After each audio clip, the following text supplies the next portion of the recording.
Underneath this cover here is the new car that I've bought for the channel. I said I wasn't going to buy a car, but I've gone ahead and bought myself a new car. It is a BMW, so we'll go ahead now and reveal what I bought.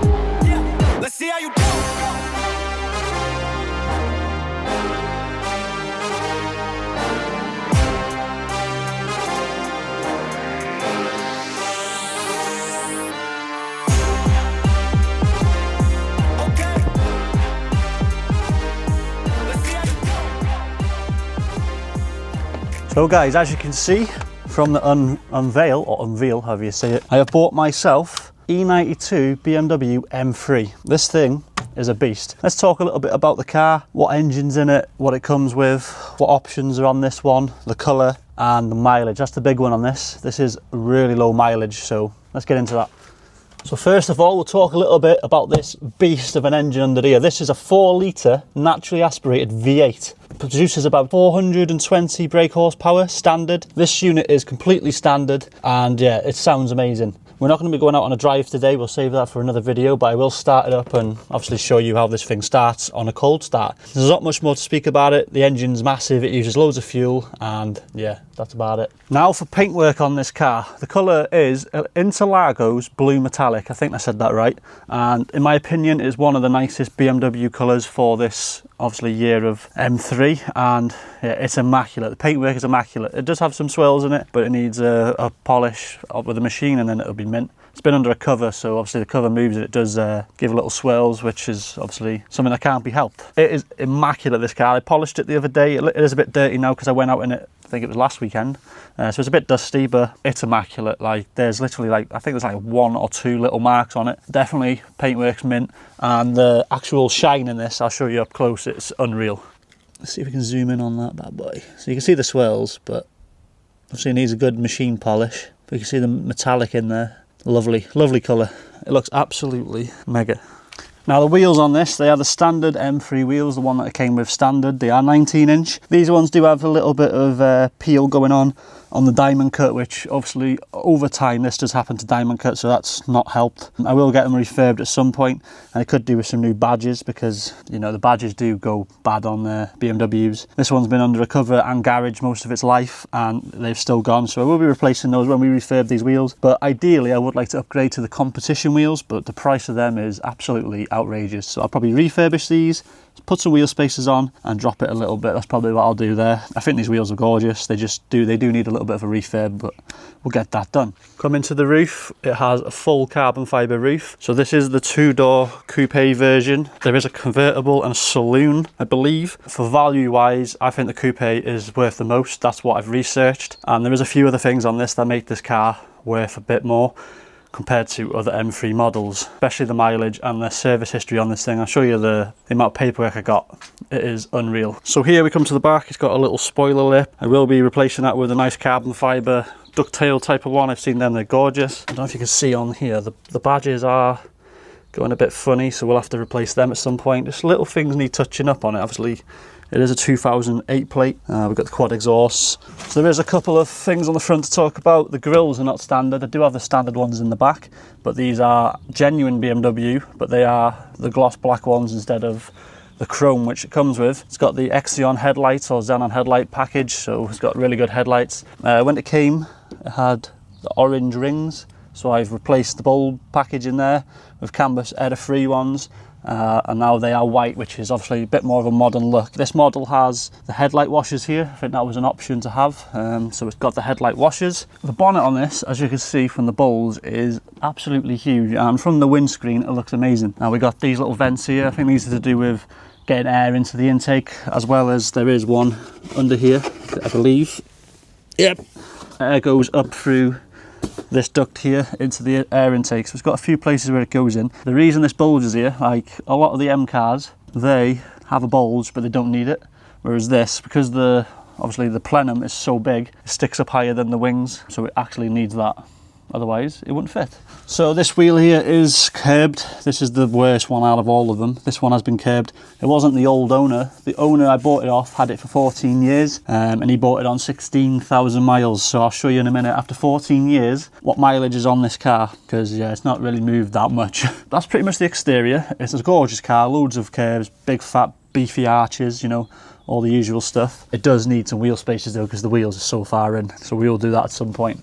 Just show you how wide these arches look as well. As you can see from by here, like look how much the front arches stick out. Looks mega. So guys, you now join me inside my new battleship, the cockpit of my new battleship, and this interior is immaculate. There's literally no wear on the steering wheel. All around the steering wheel here, normally it all peels. There's no peeling on it. Everything's just mint. There's no wear and tear on anything. And I will reveal the mileage in a sec. You'll know why there's no wear and tear. But it's just immaculate. It smells nice. It's clean. Been well looked after. There was a bit of grime on this wheel here, obviously where they've been playing with, where he's been using it. And yeah, I've scrubbed that and it came straight off. But the big thing, let me bring you in here and show you the big thing. This is a manual. They do a DCT transmission, but recently the manual is becoming more demanding. Now, whilst I was researching these cars and prices, I could not find one M3 manual on Auto Trader at the time of buying this.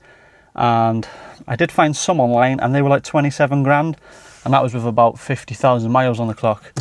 So you can see how much this has got on the clock. It's full BMW service history. So it's had MOTs in BMW, Halliwell Jones, and full service, everything. I've got paperwork for it all back from when he first got it. So it's always been well looked after and maintained. But yeah, I'll show you the mileage now. So it came with 2 keys, which is rare nowadays. All right, you ready for this? Mileage. Let's press the button here to get the mileage up. There we go, 30,700 miles. That is all this M3 has done. Very low mileage, very, very low and rare. So it comes with heated seats, which I think was an option. It's got the iDrive, but it's quite an older one. It's not the best. It's got 2 cup holders in here. That one's got stuck for some reason. So it does have cup holders. They press and come out, but one of them's getting stuck. This one's stuck. Don't know why. It's probably because the car's hardly ever been. It's because the car's hardly been used. So I'm gonna have to like try and get this out somehow and lube up the slider stuck in there. This car is mint, so we plug it in. So you get obviously when you start it, that's where it'll sit until it warms up. But once it warms up, it goes to about 8,000, 8,500. That is quite mental. You're breaking the law by the time you get anywhere near there. So down here we have the power button, which obviously gives you better throttle response. This has the optional EDC, which is to do with the control for the suspension. So obviously how stiff you have it. I normally have it like that. I don't think it rides that bad. Some people say it's bad, but I think it's good. I won't touch that because I'll probably die. What else has it got? It's not really too much going on in here. It's quite old fashioned, but I can see by the steering wheel, look. Like there's no wear. Like all this normally peels and there's nothing. Steering wheel, mega. And the mirrors, I love how they got that obviously M design there, like they all have. We got obviously the control here. Look at how fresh that is. Got the control here for the iDrive system. The gearbox in this ain't the best. It's a bit notchy. When I did watch the reviews, that was mentioned a lot, and then I see what they mean. It's like it's not the smoothest, but you know. It is nice when you got it going. Down here you got some sort of holder for an old phone, which I don't really care about. We got a USB and aux just there, and a refrigerated cup holder down there, just here. So that refrigerates your drink for you, which is quite nice. And it has a manual handbrake, none of these button crap things. I don't think this one has the upgraded speakers. It might do actually. It's got like bass boxes underneath the seat, so I don't know if that's part of the upgraded package. I'm not entirely sure, but the speakers are mint in this. The bass is unreal, so I can't complain. It's probably one of the best cars I've had for music. It's just a bit awkward. The Bluetooth won't work music through my phone. It only lets me call, so I don't know if that's how it's designed, or if it's, I have not done the settings correctly. Obviously you M3 guys, E92 guys will know. But yeah, it comes with automatic lights, automatic wipers. Yeah, pretty much everything you need in a car. This is quite a nice design here, so I don't know if you can see that, the side thing actually pushes in and out. So obviously it's out there, and you just push it in, which I think is a really nice design. Tucks it out the way, makes the door look neater. Pretty nice interior. The back's quite nice. Got my child's seat in the back. He's come for a spin in it, but yeah, no one's sat in the back of this in 14 years. So my son's the first to go there. It's not retracting, so obviously put it back in. That should just push back out if it's like that. But I remember the other day, my missus, when it was out, she just went whack. So maybe it's broke it. Brilliant. Cheers, Abby. Thank you. I'll leave it out for now. So obviously I can put my cup in there, but that's really annoyed me. I think I'll have to take the glove box out to get to that. Put in the comments, because I've never worked on one of these, but I'm pretty sure the glove box will have to come out because it'll be up there. I don't know what's happened to it, but oh well. Right, so now I'm going to set you up down here. I'll put the mic by the bottom, obviously, so you can hear the car. It's not that loud, it's just, it does sound nice on a cold start, but it is booked into DRW Performance because it's having secondary cat deletes and a stage 2 tune.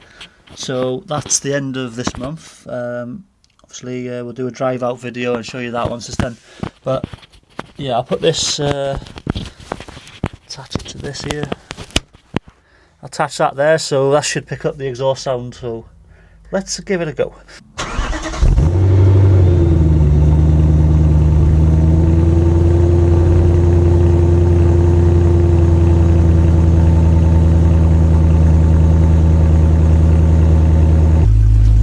So I'm not going to give it no revs because these are known for rod bearings going, so I'd like to protect the car. They take ages to warm up, so I'm not going to be revving it for you now, but as you can hear, sounds beautiful. It's got a nice sound, but it does need to be a bit more louder. I need to hear that V8 roar a bit, so we'll do the plenum and the intake at some point as well, but that's a £2.5 grand upgrade. So this right here, this is all the paperwork that come with the car. So as you can see, it is like a Bible. Always been MOT'd in Halliwell Jones. So that's all the MOTs it's had there. So their old owner kept everything. So it has had a lot of stuff and a lot of money spent on it. It's had loads of services in the time he's had it. It's had spark plugs done, always run on the correct oil, 10W60 in these. That's quite thick oil, that. It's had the filters done in, I'm not sure if they're in here or out there, one for the cabin filter. It's had the engine serviced. It's had the brake fluid done multiple times, which is obviously another thing a lot of people don't do. But this has had it. Every time it's popped up, it's had it. There's loads of stuff here. It's had tyres, numerous tyres. Tyres are expensive for this as well. Oh, the road tax on this, I think it's about 700 and something for the year. Yeah, quite a lot. And it's going to be going up because I think they're doing a car tax hike in April, I'm pretty sure I've heard. So that's going to be nice, but it's all good. The current reg on this is the old owner's reg. That will be getting, it is in the middle of getting taken off at the minute, but was having problems doing it online, so that will be done. And then my private reg, H19 XNS, will be going on. Yeah, I've got everything here. All the MOTs, all the tyres, all the receipts. Yeah, it's had a lot of stuff. It's been well maintained, everything's needed it's had. There is a few problems with these. Rod bearings is the big one. It's not had them done, as far as I know, from standard. But if you maintain the car and that and warm it up and all that before you obviously floor it, then they tend to last a bit longer. But there's something I'm going to have to change, I'm going to have to think about in the future, which I will. Get that done, but it's about £2.5 to £3 grand job, I believe, which I won't be doing that myself either because that's a big job. Subframe things got to come down and stuff like that. And the other big thing on these is the throttle actuators. Little plastic things inside them go, and I think they're about £1 grand each for a replacement upgraded part, I believe. That's something you can do yourself, so I would do that myself if they go. The engines are meant to be good. I've seen them on high mileage, 155,000, more than that as well. 250,000 there's one on YouTube that's done. So the engines are good as long as you do the maintenance. And we will be modding this. Now I know it'd be worth more if I kept it standard, but this is me, guys, that's not happening. We're going to be modifying this. It's already booked in, like I said, for the secondary decats and a stage 2 tune. Won't be looking at much more horsepower, probably about 30, 40 if I'm lucky. Obviously there's no turbo, so the torque is not there straight away, so it pulls nice, but like if you want to get it to where you want it to be, like flying, you're breaking the law. But once you get up there, it moves, man, it moves. We'll do a driving video, not in the next video. I'll be working on the Golf after, but this car's I love it. A bit peed off about that cup holder though. Obviously it's, I remember what she did. We were out on a drive last weekend and I had my cup there. I did ask her to put it in. Obviously she's not realised that you can't just fucking ram these in. She rammed it in. I mean, I heard it click, like she rammed it in, and yeah, obviously it's broke the automatic sliding thing. So yeah, comment how the hell I fixed that. Would be ideal. It's probably a plastic piece that's snapped in there or something, or like a spring or something. But that's the new car, guys. That's the M3, E92 M3, low mileage, 30,000. I'm the third owner. It's got pretty much every optional thing you'd want in this car. I think personally it's in the best colour. It's got the EDC, that's an option. Heated seats, I believe, is an option. It's got the full leather. This colour on in this interior is gorgeous, along with the black or greyish headlining, and it's clean. It's still got its original stickers up here. Yeah, man, well looked after car. Come with a BMW cover, which I do put over it because, you know, when I clean it, I don't really want it to get dirty, so I put the cover over it. And it's manual. M car with a manual. Bit more desired nowadays. It was all about DCT, but people are coming off that now. They do want a manual, but finding one of these in a manual now, not so simple. So when I next speak about the car, or we next get the car on the channel, I'll reveal how much I paid for it, because I'm honest, you know, I'm not going to lie to anybody. But in this video, comment how much you think I paid for it, how much, have a little research, see how much you think they're worth, and just comment what you think this car would be worth. Immaculate, full BM history. It's never let him down, I don't think. It's put 3 different batteries in it, but that's because he's hardly driven it. Like I said, it was on 16,000 when he bought it, and it's only on just over 30 now. He's not moved really in 14 years. The only thing I don't like on the front here, it's got single piston calipers. They do the job, they stop it, but it's not ideal for an M car really. Yeah, so like I said, put in the comments what you think I paid for it, and then I'll reveal it in the next video. So hope you are all going to enjoy the new car. This one's hopefully going to be a long timer, you know me. Cars come and go like changing your boxes, mate. Yeah, a lot of work to do on it, a lot of fun mods. Do road trip next year probably, and yeah, got to get them rod bearings done eventually though, because that's always going to be playing on my mind, because as soon as they wear and fail, it does something with the crank and it just totals the engine. So it's a new engine job. With the low mileage 30,000, I'm not sure they're going to be that worn. They won't be that worn yet, surely. I have heard they can go at low mileage, but if it's been looked after like this one has, it should be all right. But also, there's always that doubt. If you're new to the channel, then please subscribe, welcome, and I'll take you around to the other car just to show you. So if you obviously like the BM and you want to see me rebuilding this, I'm currently, there's the rear axle. Currently rebuilding this GTI, fully underneath is stripped. Engine is gone out the bay. It's in the garage. So the engine's currently, yeah, gone. I'm fully rebuilding this. It was abandoned for 5 years. Engine failure. The engine is in here. And I removed that on the driveway by myself in a pair of slippers. Everyone knows me on this channel now for my slippers. So I might need to get my own design slippers. Yeah, steel toe slips. So we'll end the video there. Thanks for watching. Catch you in the next one. Peace.